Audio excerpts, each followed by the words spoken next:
Hello दोस्तों, आपके अपने चैनल एसजी नॉवल वर्ल्ड में आप सबका स्वागत है। ऐसे ही रोचक स्टोरी के लिए चैनल को सब्सक्राइब जरूर कर लीजिए। आइए अब एपिसोड कंटिन्यू करते हैं। एपिसोड 121, किंग को मारने का प्लान। प्रीति मिस्टी को लेकर नीचे चली जाती है। वहीं आरव और रोहन तुरंत बालकनी में जाकर आसपास देखकर चेक करने लगते हैं। तभी रोहन किसी को फोन लगाता है और उससे बोलता है, स्वर्ण मेंशन के बाहर लगे सभी सीसीटीवी फुटेज ध्यान से चेक करो और पता लगाओ कि बॉस के रूम की तरफ कहां से शूट किया गया और वो किसने किया है। मैं आ रहा हूं, मैं खुद चेक करूंगा। इतना बोलकर रोहन फोन कट कर देता है। तभी आरव उससे बोलता है, ब्रो मैं भी तुम्हारे साथ चलूंगा। मुझे भी देखना है कि किसकी इतनी हिम्मत हो गई यहाँ पर। वो दोनों अंदर आते हैं तो रोहन आदित्य से बोलता है, बॉस मैं जल्दी ही आपको सारी इन्फॉर्मेशन देता हूँ। आदित्य उससे हम बोलता है। तो रोहन आरव को लेकर नीचे आ जाता है। तभी एक नौकर रूम में आता है। वो सभी बिखरे हुए कांच उठाने लगता है तो जिया उससे बोलती है, आप आराम से साफ कीजिएगा वरना आपको कांच चुभ सकते हैं। वो नौकर धीरे धीरे सभी कांच उठा लेता है और वहां से चला जाता है। तभी आदित्य जिया से बोलता है, डर गई क्या बीवी? आदित्य की बात सुनकर जिया उसे घूरते हुए उससे बोलती है, आप ये कैसे पूछ सकते हैं कि मैं डर गई? अगर आपने मुझे खींचा नहीं होता तो वो गोली सीधे मेरे सर में यहाँ बीचों बीच आकर लगती। और मैं, नहीं नहीं, मेरी आत्मा मेरी बॉडी से बाहर। उसने इतना ही बोला था कि तभी आदित्य जिया को पीछे से पकड़कर अपने करीब कर उसके होठों को अपने हाथों से ब्लॉक कर देता है। जिया की आंखें बड़ी हो जाती है। तभी आदित्य उसके होठों को छोड़कर उसके क्लीवेज पर अपनी उंगली घुमाते हुए बोलता है, बीवी ऐसे शब्द अपने मुंह से बाहर भी मत निकालना, क्योंकि एक तुम्हारे लिए ये वर्ड भी बर्दाश्त नहीं करेगा और तुम इतनी आसानी से ये बोल रही हो। ऐसा कुछ होने से पहले मैं इस दुनिया को आग लगा दूंगा। जिया बिल्कुल चुप होकर आदित्य को देख रही थी। उसे आदित्य की आंखों में खुद के लिए एक अलग ही जुनून दिखाई दे रहा था। उसकी आंखें जिया को जलती हुई लग रही थी। वो अपनी आंखें बंद कर लेती है। आदित्य जिया को ऐसे देखता है तो उसे एहसास होता है कि उसने जिया के सामने कुछ ज्यादा ही बोल दिया।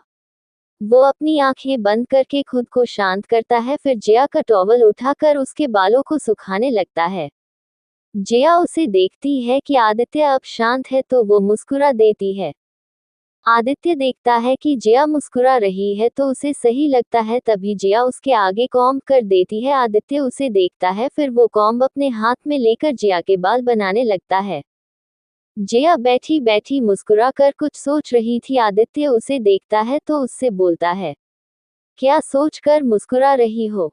तो जिया उससे बोलती है, वो आपको याद है आदित्य, आप बचपन में भी मेरे ऐसे ही बाल बनाते थे।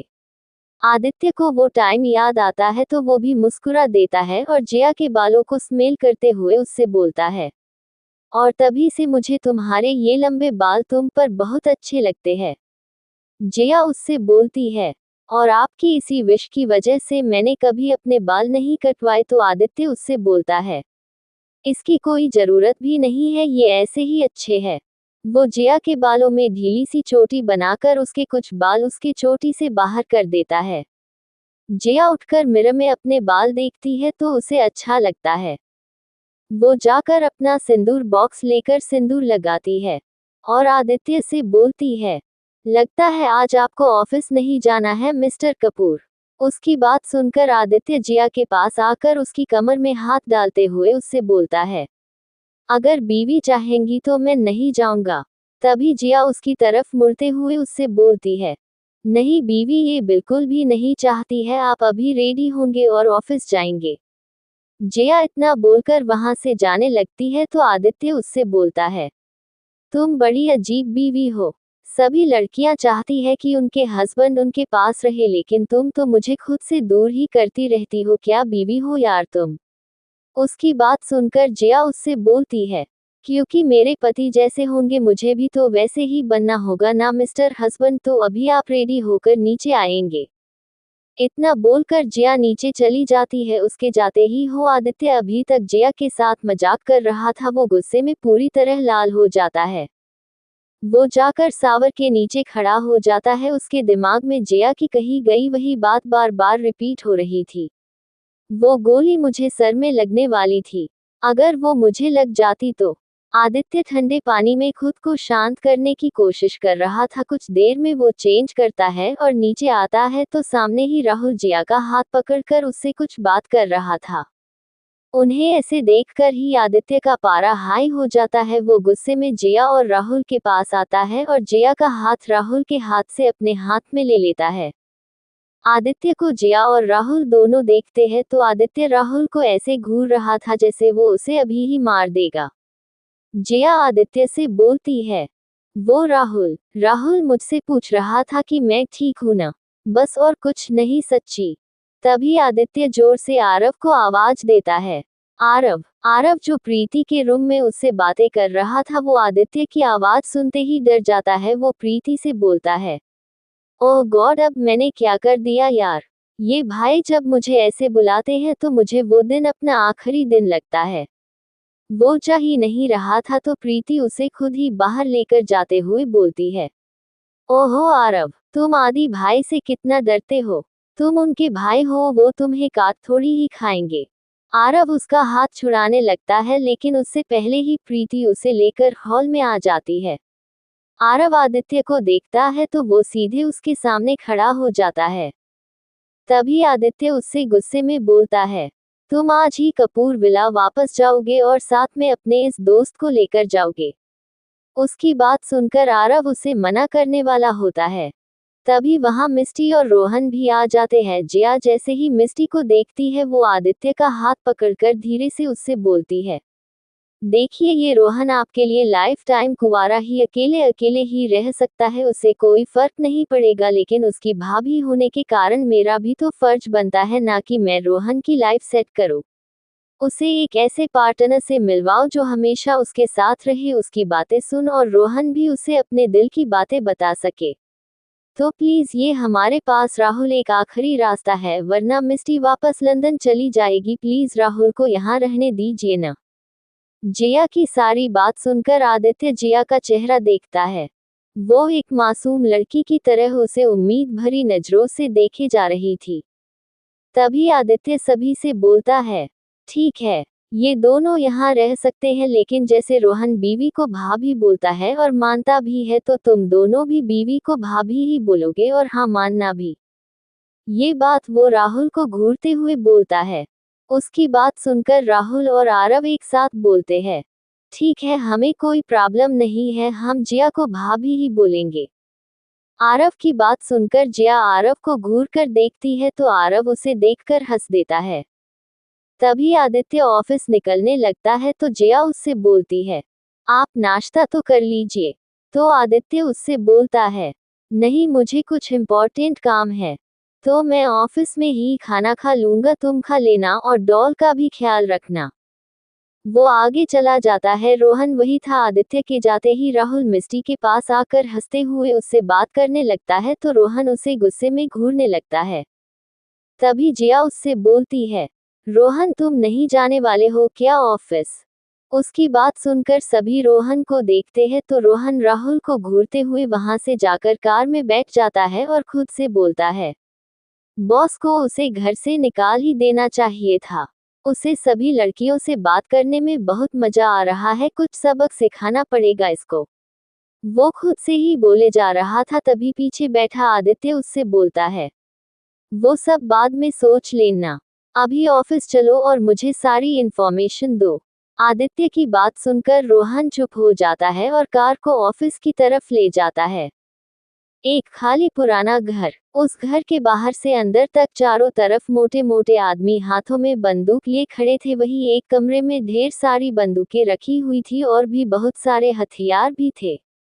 वहीं पर अभिषेक जी और वो आदमी आहूजा दोनों उन सभी को छूकर देख रहे थे। तभी अभिषेक जी खुश होकर उससे बोलते हैं, आज इसकी शुरुआत हो चुकी है, कुछ समय बाद हम इस दुनिया पर राज करेंगे। राज उस किंग को खत्म करके वहां सिर्फ हमारा राज होगा और सभी सिर्फ हमारी बातें मानेंगे। वो दोनों उन हथियारों को देखकर जोर जोर से हंसने लगते हैं। स्वर्ण मेंशन। जिया, मिस्टी और प्रीति साथ में बैठी हुई थी, तभी प्रीति जिया से बोलती है, जिया उस टाइम तो हम तुझसे बात ही नहीं कर पाए, अब बता तू कैसी है, कहीं तुझे चोट तो नहीं लगी ना। जिया उसकी बात सुनकर दोनों का चेहरा देखती है। एपिसोड 122, AK का रिटर्न गिफ्ट। आदित्य ऑफिस में आता है तो रोहन उससे बोलता है, बॉस मुझे लग रहा है कहीं उस विक्रांत आहूजा के बाप ने तो भाभी पर अटैक नहीं करवाया। वो बोल ही रहा था तभी उसका फोन बजता है। वो सामने वाले की बात को बहुत ध्यान से सुनता है।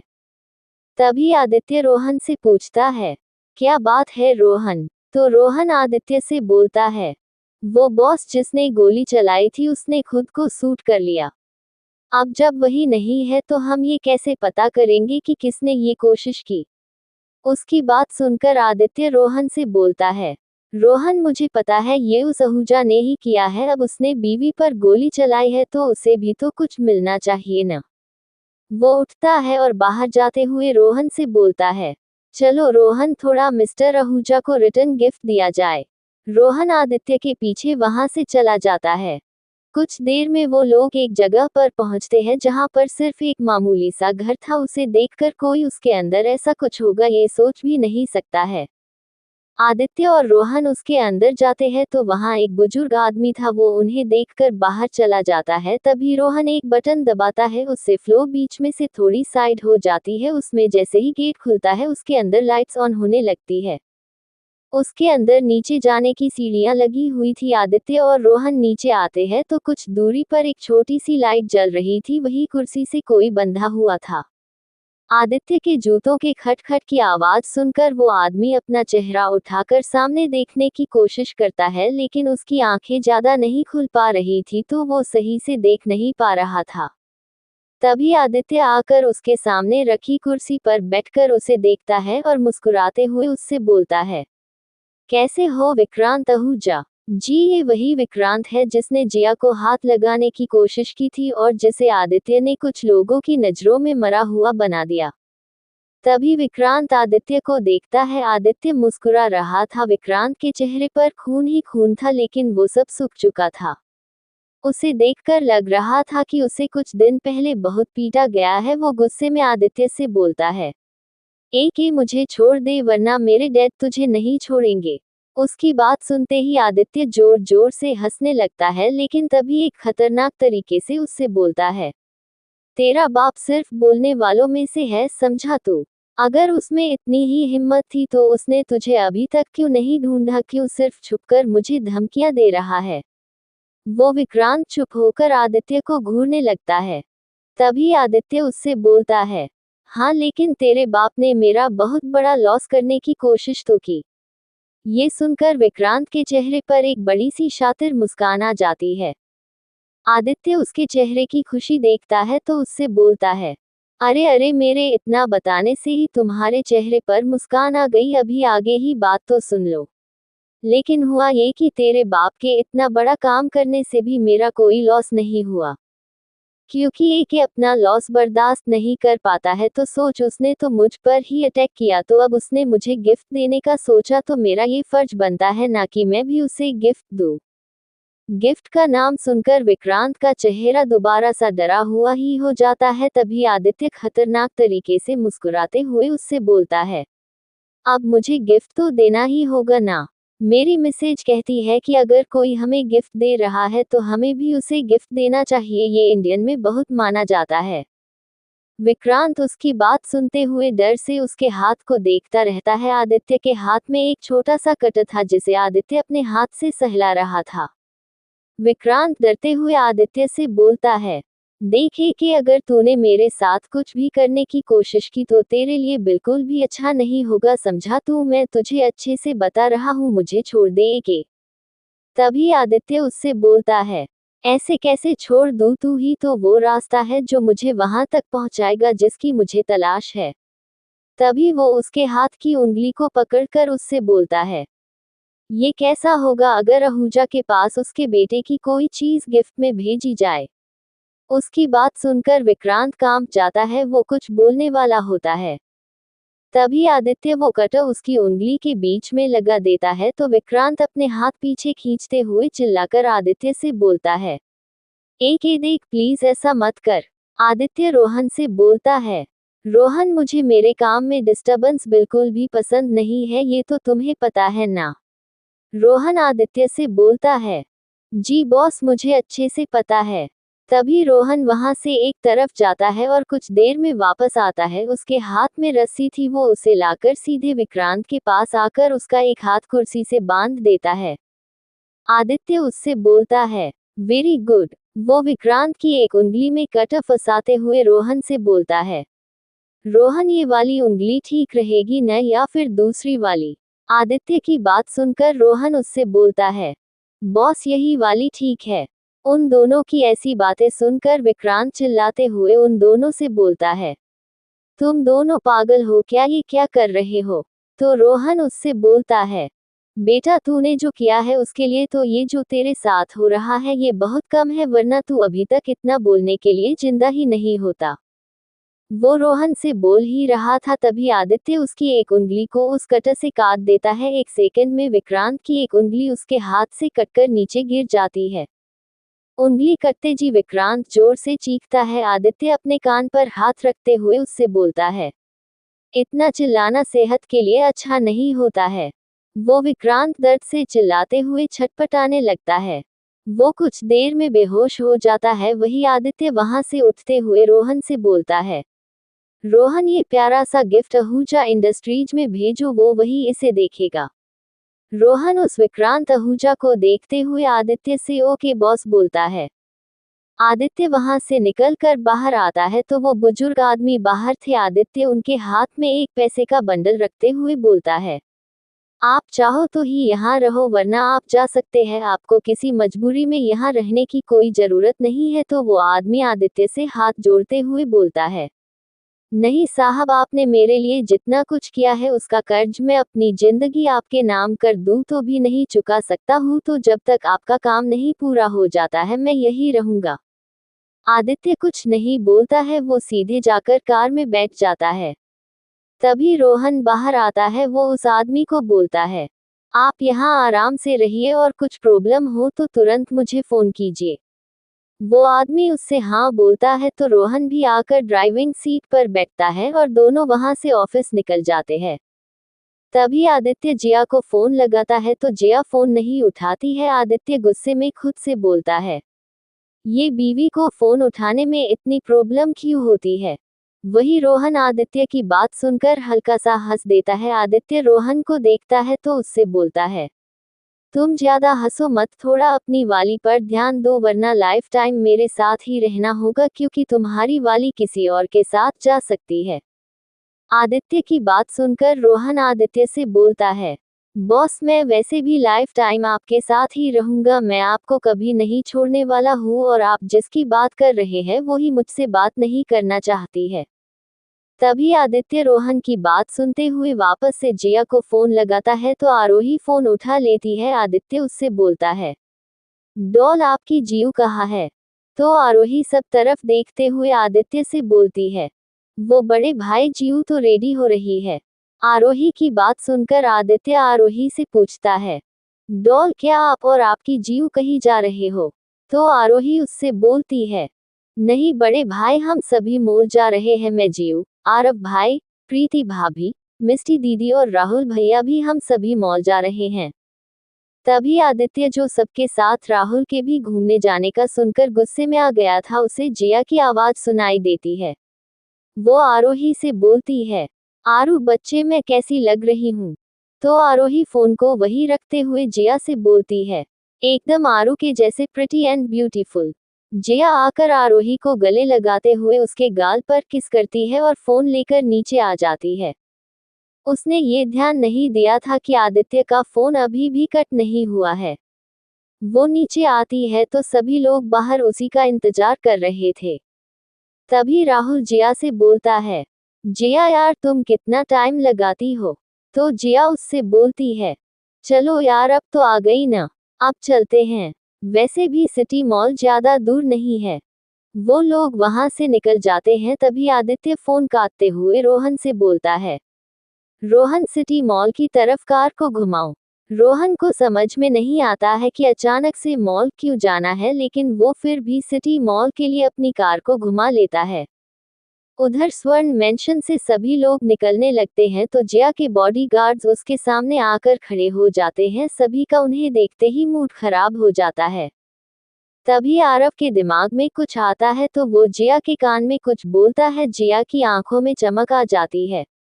वो उन बॉडीगार्ड से कुछ ऐसा बोलती है जिसे सुनकर वो सभी साइड हट जाते हैं। एपिसोड 123, जिया की मनमानी और आदित्य से डर।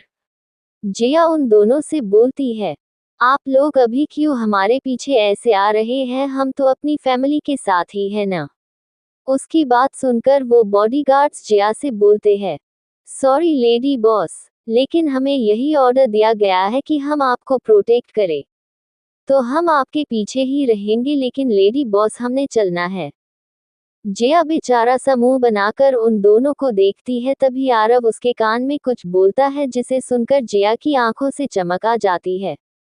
वो खुश होकर एक लंबी सी मुस्कान के साथ बोलती है, वो आप लोगों को आने की जरूरत नहीं है, क्योंकि आपके बॉस वहीं पर आने वाले हैं और उनके होते हुए कोई कुछ करने के बारे में सोच भी नहीं सकता है। तो आप लोग मेंशन में ही रहिए, हम चलते हैं। वो सभी धीरे धीरे कार में बैठकर वहां से निकल जाते हैं। वही वो सभी बॉडीगार्ड्स उन्हें जाते हुए देखते रह जाते हैं और वो सभी वहां से निकल जाते हैं। वही आदित्य और रोहन सिटी मॉल पहुंचने ही वाले थे। जिया, मिस्टी, आरोही और राहुल एक कार में थे और आरव और प्रीति एक कार में थे। कुछ देर में वो लोग वहां पहुंचते हैं तो आरोही कार रुकते ही जल्दी से बाहर आ जाती है। उसे देखते ही जिया उसे रोकते हुए कार से बाहर आ जाती है। आरोही दौड़ते हुए गिरने वाली होती है, तभी रोहन उसे गिरने से बचा लेता है। वो उसे गोद में उठा लेता है। आरोही गिरने के डर से रोहन के गले लग जाती है। वही जिया जैसे ही सामने देखती है वो शॉक्ड हो जाती है। सामने रोहन आरोही को गोद में लिए खड़ा था और उसके साइड में आदित्य कार से टिककर खड़ा जिया को गुस्से से देख रहा था।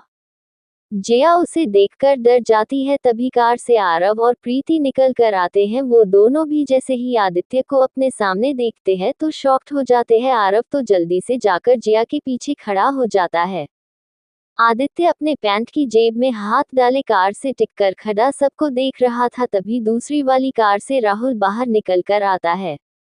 रोहन तुरंत उस तरफ देखता है। तभी राहुल खुश होकर जल्दी से जाकर मिस्टी की तरफ का गेट खोलकर मिस्टी का हाथ पकड़कर उसे कार से बाहर निकालता है।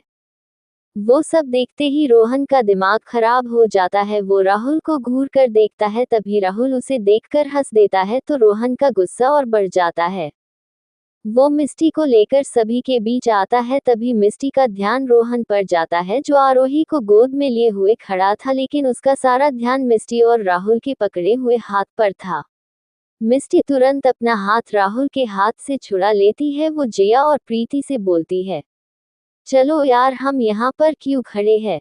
सब उसकी तरफ देखते हुए सामने खड़े आदित्य को देखते हैं जो अभी भी काफी गुस्से में लग रहा था। तभी जिया थोड़ा सा मुस्कुराते हुए आदित्य से बोलती है, प्लीज न आदित्य, बाद में चले, अभी मेरा मूड नहीं है आपसे लड़ने का। अभी तो हम सबको शॉपिंग करनी है। तो आदित्य सभी से बोलता है, अच्छा ठीक है, चले जाना। सभी खुश होकर जाने लगते हैं। आदित्य उनसे बोलता है, अरे इतनी भी ज्यादा पहले मुझे तुम सभी ये बताओ कि ये प्लान किसका था यहाँ आने का। उसकी बात सुनकर सभी जिया की तरफ उंगली कर देते हैं। जिया जैसे ही सभी को देखती है, उसमें आरव भी था, उसने भी जिया की तरफ उंगली पॉइंट की थी। जिया आरव को घूर कर देखती है तो आरव अपनी उंगली नीचे कर लेता है। तभी जिया उससे बोलती है, प्लान सबने मिलकर बनाया था ना, फिर मुझे अकेले क्यों शेर के पास धकेल रहे हो, तुम लोग बहुत बुरा हो यार। आदित्य जिया से बोलता है, तुमसे तो मैं बाद में बात करता हूँ। जिया उसकी बात सुनकर डर जाती है। तभी राहुल सभी को देखते हुए आदित्य और रोहन से बोलता है, ग्रेट, आप दोनों भी यही आ गए, तो अब हम सभी चले या यही रहना है। तभी रोहन उसे घूरते हुए उससे बोलता है, तो चलो न, तुमने मॉल्स नहीं देखे होंगे, आज मैं तुम्हें मॉल दिखाता हूँ।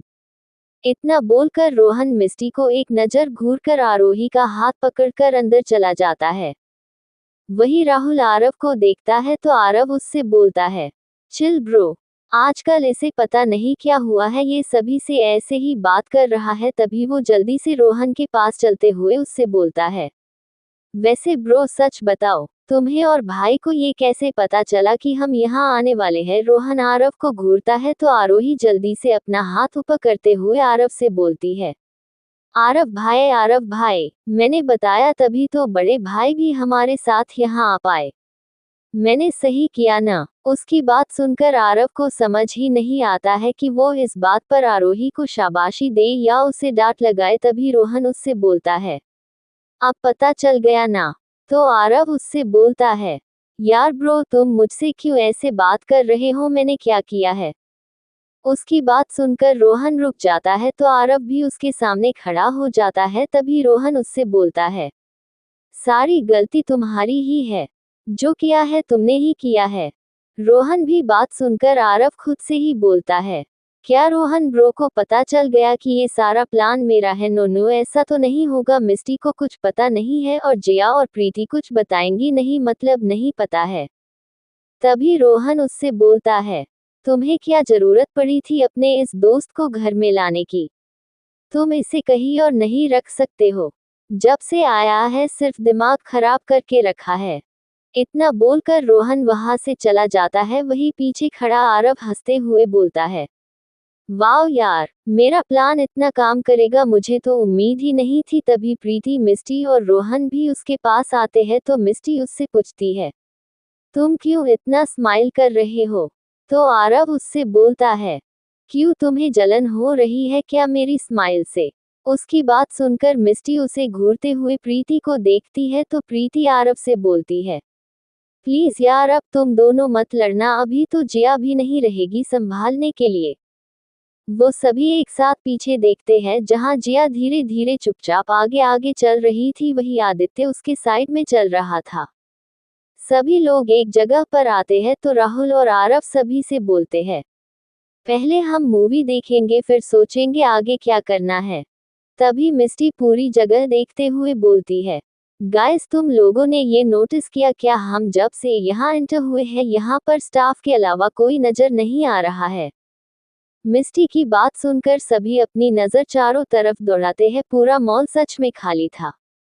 वही पीछे आ रही जिया भी यही नोटिस कर रही थी। वो वहां आती है तभी रोहन सभी से बोलता है, बॉस ने पूरा मॉल खाली करवाने का ऑर्डर दिया था तो मैंने करवा दिया। उसकी बात सुनकर सभी लोग शॉक्ड होकर आदित्य को देखने लगते हैं। तभी जिया आदित्य से बोलती है, इसकी क्या जरूरत थी? तो आदित्य उससे बोलता है, मैं कोई भी काम सोच समझ कर करता हूँ और तुम सभी यहाँ हो तो ऐसे ही रहना होगा वरना वापस मेंशन चल सकते हो। तभी जिया सभी से बोलती है, नहीं नहीं ये तो अच्छी बात है ना कि हम ही अकेले यहाँ पर है, चलो मूवी देखने चलते हैं, फिर यहाँ खड़े खड़े टाइम क्यों वेस्ट करना है। तभी राहुल बोलता है, तो सभी के लिए टिकट्स लेनी है। तभी रोहन बोलता है, पूरा थिएटर बॉस ने बुक करवा दिया है तो टिकट्स की जरूरत नहीं है, सभी चल सकते हैं। उसकी बात सुनकर सभी आंखें फाड़े आदित्य को देखते हैं। तो जिया सभी से बोलती है, चलो चलते हैं। सभी अंदर जाने लगते हैं लेकिन आदित्य और रोहन दोनों ही नहीं जा रहे थे। तभी जिया आदित्य से बोलती है, अब आप यहाँ आए ही हैं तो अंदर भी चल लीजिए प्लीज। आदित्य को मूवी देखना वैसे ही पसंद नहीं था लेकिन वो जिया को मना भी नहीं कर सकता था, इसलिए वो उसके साथ अंदर चला जाता है। वही रोहन अभी भी बाहर ही खड़ा था। तभी अंदर आरव देखता है रोहन अंदर नहीं आया है तो वो जिया को देखता है तो जिया उससे बोलती है, उसे लेकर आओ आरव। आरव अंदर से जल्दी बाहर जाता है। बाहर रोहन शांति से खड़ा था। तभी आरव उसे जबरदस्ती अंदर लेकर जाते हुए बोलता है, ब्रो तुम यहाँ क्यों खड़े हो, अंदर चलो, तुम्हारे बिना मजा कैसे आएगा। रोहन कुछ बोलता इतनी देर में आरव उसे लेकर अंदर आ जाता है और उसे वही छोड़कर जाकर प्रीति के पास बैठ जाता है। रोहन सामने देखता है मिस्टी एक तरफ की सीट पर बैठी हुई थी। तभी वो देखता है कि राहुल मिस्टी के पास बैठने जा रहा है। वो ये बिल्कुल नहीं चाहता था कि राहुल मिस्टी के पास बैठे तो उसके दिमाग में कुछ आता है। वो जल्दी से आरोही को अपने पास बुलाता है।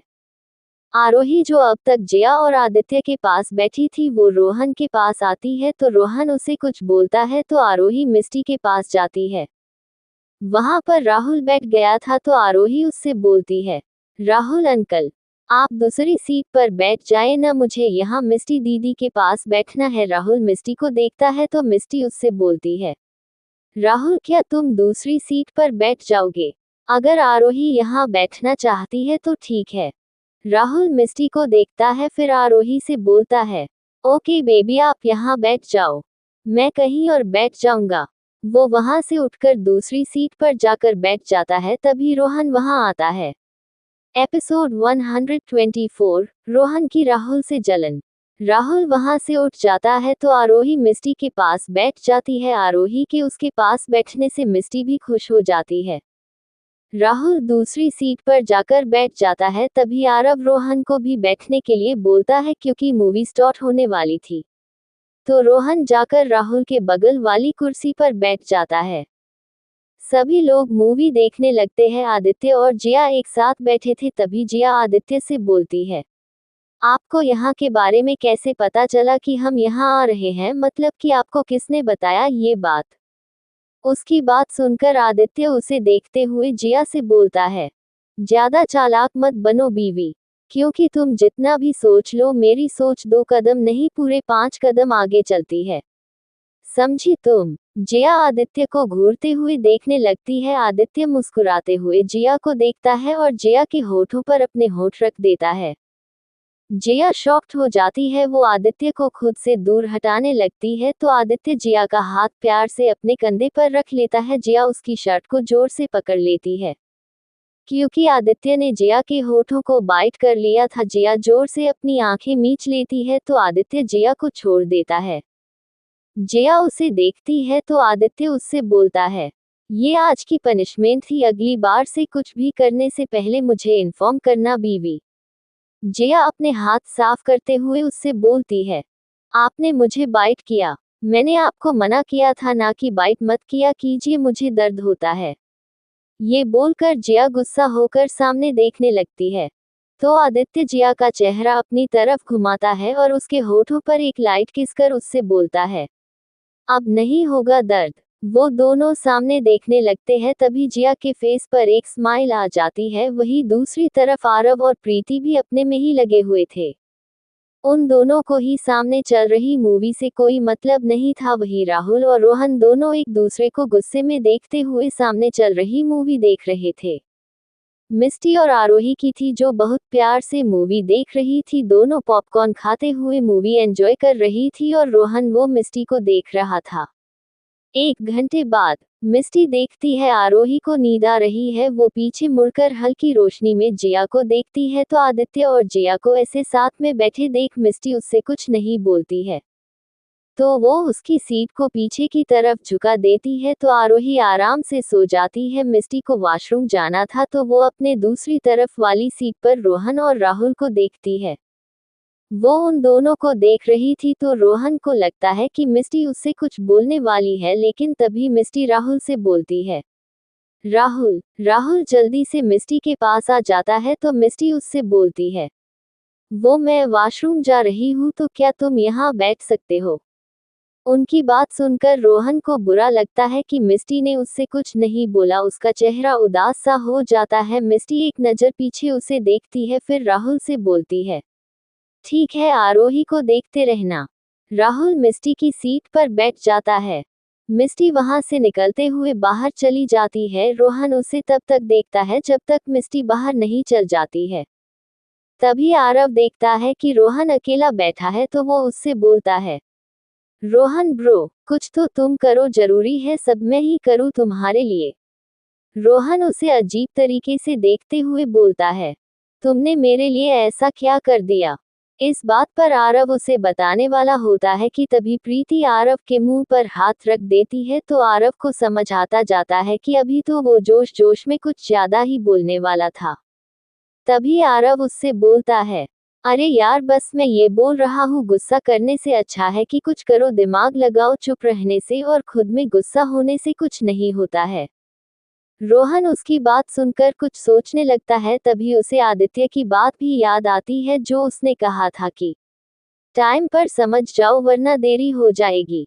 रोहन का दिमाग सही साइड पर चलने लगता है, तभी मिस्टी अंदर आती है। वो रोहन की सीट के पास ही पहुंची थी, तभी पीछे से प्रीति उसे आवाज देती है, मिस्टी हट न यार, कितना अच्छा सीन चल रहा है।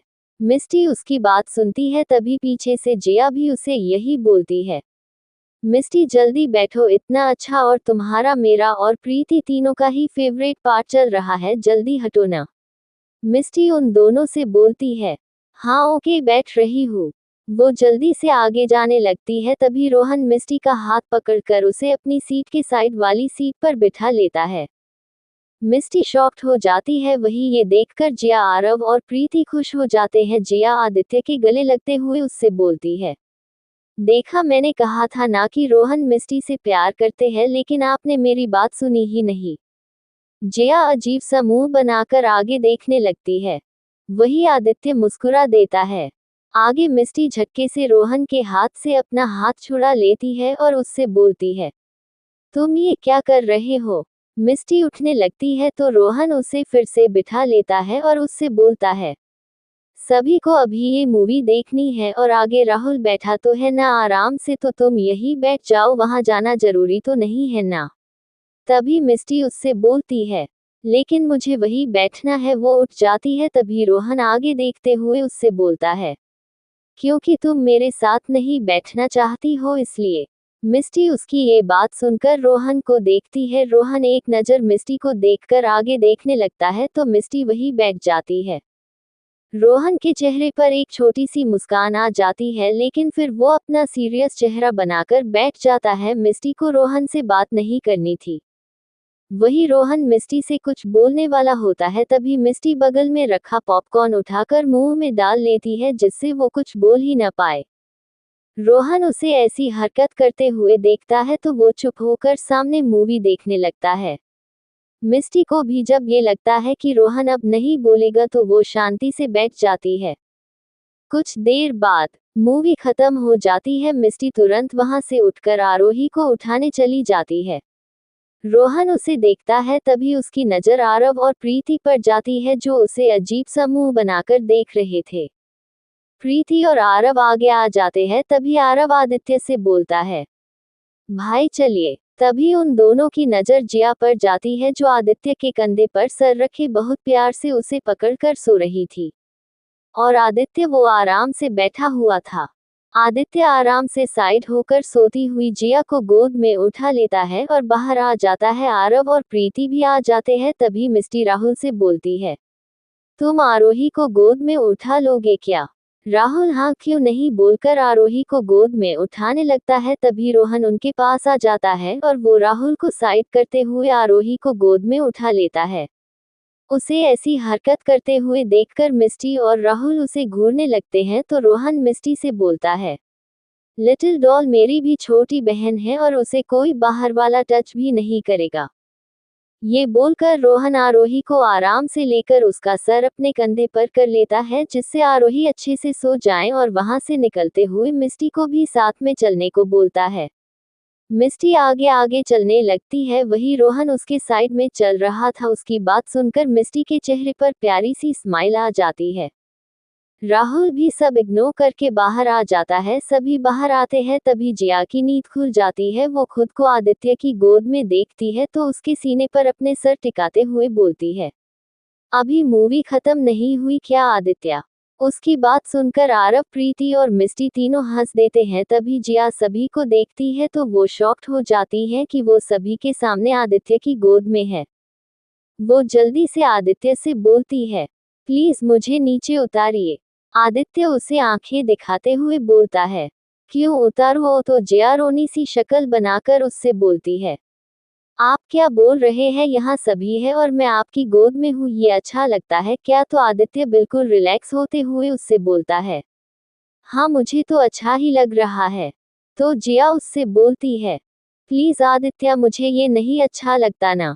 तो आदित्य उसे आराम से खड़ा कर देता है। तभी जिया आरोही को देखती है और रोहन के पास जाकर आरोही को उठाते हुए उससे बोलती है, आरू बच्चा उठो। आरोही उसकी बात सुनकर उठ जाती है तो रोहन आरोही से बोलता है, लिटिल डॉल, अब कुछ खाने का टाइम हो गया है न, तो चले।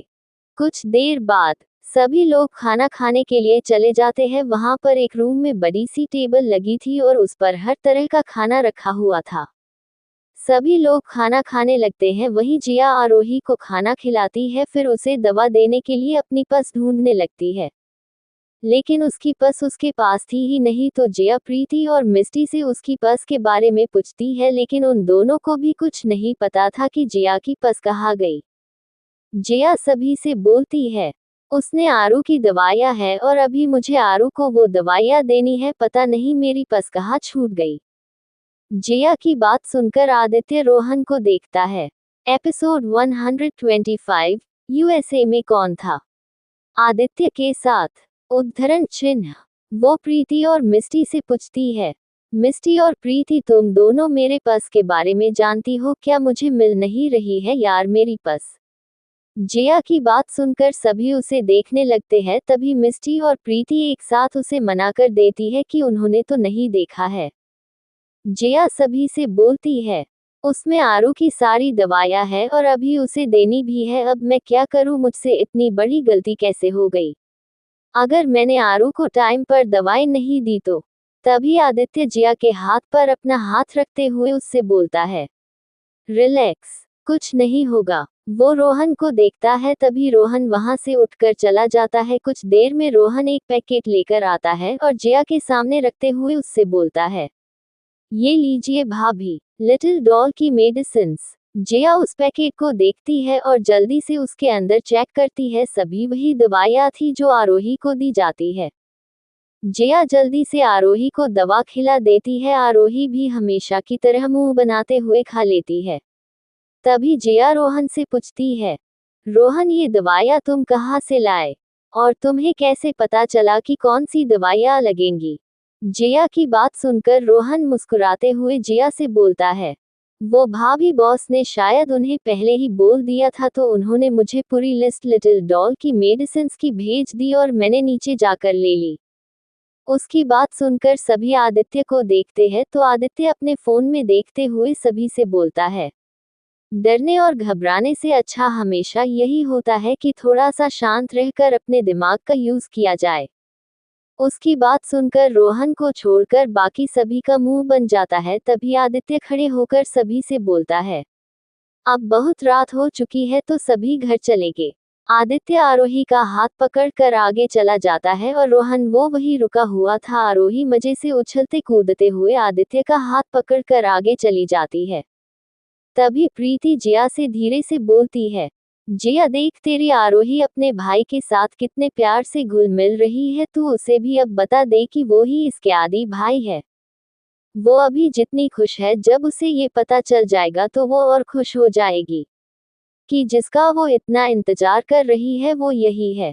जिया उससे बोलती है, लेकिन अभी मैं उसे नहीं बता सकती हूँ प्रीति। वो लोग बात करते हुए आगे जाने लगती है। मिस्टी अकेले चल रही थी तो राहुल उसके साथ चलने के लिए उसके बगल में आने लगता है। तभी आरव उसके कंधे पर हाथ रखकर उसे कुछ बोलते हुए आगे ले जाता है। जिया और प्रीति भी आगे निकल जाती है। मिस्टी पीछे ही धीरे धीरे चल रही थी। तभी उसके लॉन्ग स्कर्ट में साइड में लगी फैशनेबल रिबन कहीं फंस जाती है। मिस्टी अचानक से रुक जाती है। उसे लगता है कि वो पीछे से किसी ने पकड़ा हुआ है तो वो घबरा जाती है। वो धीरे से मुड़कर पीछे देखती है तो उसे शांति मिलती है। मिस्टी जाकर उसे निकालने लगती है, लेकिन वो निकल ही नहीं रहा था। तभी रोहन आकर वो रिबन निकालने लगता है तो मिस्टी उसे बोलती है, मैं खुद कर लूंगी, दूर रहो मुझसे। रोहन को ये बात बहुत बुरी लगती है। वो आगे जाने लगता है। मिस्टी उसे जाते हुए देखती है, वहां कोई भी नहीं था। वो चाहती थी कि रोहन उसके लिए वहां रुक जाए, लेकिन वो बोलती नहीं है। रोहन सामने एक शॉप के गेट के मिरर में मिस्टी को देखता है जो उसे ही देख रही थी। रोहन के फेस पर एक स्माइल आ जाती है। वो वापस लौटकर जाकर मिस्टी के पास खड़ा हो जाता है। मिस्टी उसे अपने पास ही खड़ा हुआ देखती है तो वो आराम से उस रिबन को निकालने लगती है। उधर बाहर सभी लोग अपनी अपनी कार में बैठने लगते हैं। तभी राहुल सभी से बोलता है, अंदर स्वीटी रह गई है, मैं उसे लेकर आता हूँ। वो जाने लगता है तभी आरव उसे रोकते हुए बोलता है, राहुल यार मिस्टी जहाँ भी है रहने दो, हम सभी बहुत थक गए हैं, तो चलो घर चलते हैं। आओ तुम मेरी कार में आओ, हम साथ में ही चलेंगे। राहुल, आरव और प्रीति एक कार में, वही जिया, आदित्य और आरोही एक कार में बैठकर वहां से निकल जाते हैं। वहां पर सिर्फ एक कार ही रह गई थी। वो लोग वहां से निकलते हैं तो आरव रोहन को फोन लगाता है। रोहन जैसे ही फोन उठाता है तो आरव उससे बोलता है, ब्रो हम सभी मेंशन के लिए निकल गए हैं। वो आरू को बहुत नींद आ रही थी और जिया और प्रीति भी थक गई थी, तो तुम मिस्टी को ले आओगे क्या, वहां पर एक कार है। रोहन तो आरव की बात सुनकर मन ही मन बहुत खुश हो जाता है। वो उससे बोलता है, हाँ ठीक है, तुम लोग आराम से जाओ, मैं लेकर आता हूँ मिस्टी को। मिस्टी अभी भी वो रिबन निकालने में उलझी हुई थी, तो रोहन उससे कुछ बोलता नहीं है और मिस्टी का हाथ वहां से हटाकर उस रिबन को पकड़कर वहां अटकी हुई जगह से खींच लेता है। मिस्टी घबरा जाती है क्योंकि रोहन के ऐसा करने से मिस्टी अपने स्कर्ट को पकड़कर थोड़ा आगे की तरफ हो जाती है। तभी रोहन उसे पकड़ लेता है। मिस्टी उसे घूरकर देखने लगती है तो रोहन उससे बोलता है, ऐसे उसके साथ प्यार से पेश आओगी तो वो नहीं निकलता और हमें पूरी रात यही बितानी पड़ती, इससे अच्छा है कि मैंने निकाल दिया। तभी मिस्टी उसे गुस्से में बोलती है, अच्छा और अभी मुझे लग जाती तो रोहन उससे बोलता है, मैं ऐसा कुछ भी नहीं होने देता। मिस्टी उसकी बात सुनकर गुस्से में बाहर आ जाती है। रोहन भी उसके पीछे पीछे बाहर आता है। मिस्टी वहां सभी को ढूंढने लगती है लेकिन वहां कोई भी नहीं था। वो खुद से ही बोलती है, अब ये सभी लोग कहाँ चले गए यार, ये लोग भी अचानक से गायब हो जाते हैं। वो खुद से ही बात कर रही थी तभी रोहन उससे बोलता है, वो लोग जा चुके हैं। उसकी बात सुनकर मिस्टी उससे बोलती है, वॉट, ऐसे कैसे चले गए मुझे यहाँ अकेला छोड़कर। तो रोहन उससे बोलता है, ओह हेलो मैडम, यहाँ मैं भी तुम्हारे साथ हूँ, तो तुम अकेली कैसी हुई। उसकी बात सुनकर मिस्टी उससे बोलती है, तुम मेरे साथ, मैं उन्हें के साथ अकेली नहीं होती जिन्हें मैं जानती हूँ, और तुम्हें मैं नहीं जानती हूँ, तो मैं अभी यहाँ अकेली ही हूँ। रोहन उसकी बात सुनकर कुछ नहीं बोलता और चुपचाप जाकर कार में ड्राइविंग सीट पर बैठ जाता है और मिस्टी के बैठने का वेट करने लगता है। लेकिन मिस्टी वही बाहर ही खड़ी रहती है, वो अंदर ही नहीं आ रही थी। तो रोहन को गुस्सा आने लगता है। तभी वो मिस्टी से बोलता है, अगर तुम्हें यहाँ सच में अकेला ही रहना है तो रह लेना, और मेरे साथ घर चलना है तो अभी चलना होगा, क्योंकि मैं ज्यादा टाइम यहाँ नहीं रुकूंगा, मुझे बहुत जरूरी काम है। उसकी बात सुनकर मिस्टी दूसरी तरफ देखते हुए गुस्से में बोलती है, हाँ काम तो होगा ही, तुम्हें काम के अलावा और कुछ आता ही कहाँ है। वो रोहन को देखती है जो कार स्टार्ट कर चुका था। मिस्टी पूरा मॉल देखती है, वो सच में खाली था क्योंकि आदित्य के उसे खाली करवा देने से वहां कोई नहीं आ पाया था। तभी वो दूर पर कुछ लड़कों को बैठे हुए देखती है जो सही तो बिल्कुल नहीं लग रहे थे। वो सभी एक बार खड़ी हुई मिस्टी को देखते हैं, फिर खुद में बात करने लगते हैं। तभी मिस्टी जल्दी से आकर रोहन की कार में बैठ जाती है। रोहन कार को स्टार्ट नहीं करता है तो मिस्टी उसे बोलती है, अब क्या कार चलाने के लिए भी बताना पड़ेगा। तो रोहन कार स्टार्ट करते हुए बोलता है, पहले बोलो तुम अकेली नहीं हो, मेरे साथ हो तब यहाँ से चलूंगा, वरना मैं नहीं चला रहा गाड़ी। उसकी बात सुनकर मिस्टी को गुस्सा आने लगता है। वो रोहन को देखती है जो शांति से बैठा हुआ था। तभी मिस्टी उससे बोलती है, अच्छा ठीक है, तुम मेरे साथ हो और मैं अकेली नहीं तुम्हारे साथ में हूँ, अब चलाओ गाड़ी।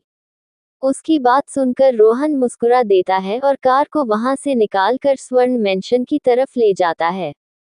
वही दूसरी तरफ सभी लोग घर पहुंच गए थे और थक जाने की वजह से सोने भी चले गए थे, लेकिन जिया वो वही हाल में ही थी। तभी आदित्य वहां आता है और उससे बोलता है, तुम कब तक यहाँ बैठने वाली हो। उसकी आवाज सुनकर जिया उसे देखती है और उससे बोलती है, वो दोनों अभी आए नहीं है ना। तो आदित्य उससे बोलता है, पहले तुमने ही आरव को ये करने के लिए कहा और अब वेट भी कर रही हो, जब आना होगा आ जाएंगे, चलो तुम रूम में चलो। जिया नहीं मानती है। तो आदित्य जिया को फिर से गोद में उठा लेता है। जिया उसे देखती है तो आदित्य जिया को ऊपर लेकर जाते हुए बोलता है, सीधे से बोला करो ना कि तुम्हें डेली रूम में ऐसे ही चलना है। जिया उसके गले में अपनी बाहें डालते हुए बोलती है। मिस्टर कपूर, जैसा आप सोच रहे हैं ऐसा कुछ भी नहीं है, तो आप मत सोचिए।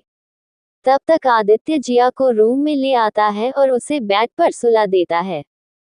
जिया उसे देखती है तो आदित्य आकर जिया के बगल में लेट जाता है। वो दोनों एक दूसरे को देखते रहते हैं तो आदित्य जिया को किस करने वाला होता है। जिया अपनी आंखें बंद कर लेती है। तभी उन्हें बाहर से कार की आवाज आती है तो जिया उस खिड़की की तरफ देखने लगती है। तभी आदित्य उसका चेहरा अपनी तरफ करते हुए बोलता है, जब मेरे पास हो तो सारा ध्यान सिर्फ मुझ पर होना चाहिए। तभी जिया उससे बोलती है, आदित्य आपसे एक बात पूछूं। आदित्य जिया को देखते हुए उससे बोलता है, ठीक है पूछो। जिया उससे बोलती है, वो आदित्य जब आप वहाँ यूएसए में रहते थे तो उस टाइम आप अकेले ही थे। तो आदित्य कुछ सोचते हुए जिया से बोलता है, नहीं कोई और भी मेरे साथ में था। लेकिन तुम ये सब क्यों पूछ रही हो?